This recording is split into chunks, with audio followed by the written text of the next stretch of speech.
তিন চাকার রিক্সা, ব্যাটারি ও মোটর লাগিয়ে নাম কেড়ে নিয়েছে নামি দামি ব্র্যান্ডের গাড়ির।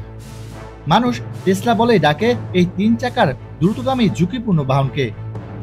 তবে এই রিক্সা ঝুঁকিপূর্ণ জেনেও সাধারণ মানুষ অবলীলায় বেছে নিয়েছে বাংলা টেসলাকে। কারণ দ্রুত গতিতে অল্প সময়ে নির্দিষ্ট গন্তব্যে পৌঁছানো যায়।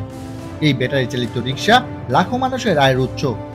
যদি এই রিক্সা বন্ধ করে দেওয়া হয় তাহলে বহু পরিবার না খেয়ে থাকবে। আবার ব্যাটারি চালিত গাড়িগুলো শহরের বিস্ফোরা হয়ে দাঁড়িয়েছে।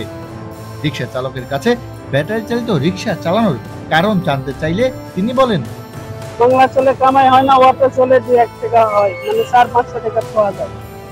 আর বাংলা চালাইলে পাওয়া যায় না, রিক্সায় উঠতেই চায় না মানুষ।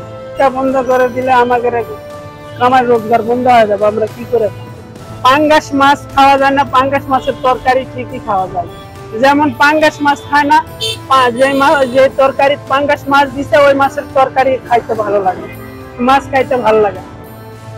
রিক্সা চলতেছে, এটা ভালো না, ট্যাক্স ঠিকই খায়, ব্যাটারি ট্যাক্স কোটি কোটি টাকা খায়, কারেন্ট বিল কোটি কোটি টাকা নেই, এটা নিতে পারে ঠিকই, অটো চললেই ঝামেলা।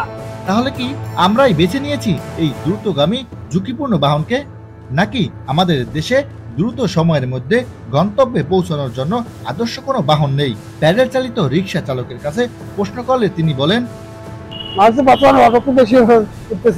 তাহলে কি দিন দিন বেড়েই চলেছে ব্যাটারি চালিত রিক্সার দৌরত্ব? তিন চাকার রিক্সায় ব্যাটারি আর মোটর লাগিয়ে দ্রুত গতিতে দাপিয়ে বেড়াচ্ছে ঢাকার অলিগলি থেকে শুরু করে মেইন সড়ক পর্যন্ত। সুযোগ পেলে উঠে পড়ছে ফ্লাইওভারে। এই ব্যাটারি চালিত রিক্সা চালকদের নেই প্রশিক্ষণ, নেই এই ব্যাটারি চালিত রিক্সা উৎপাদনের নিয়ন্ত্রণ।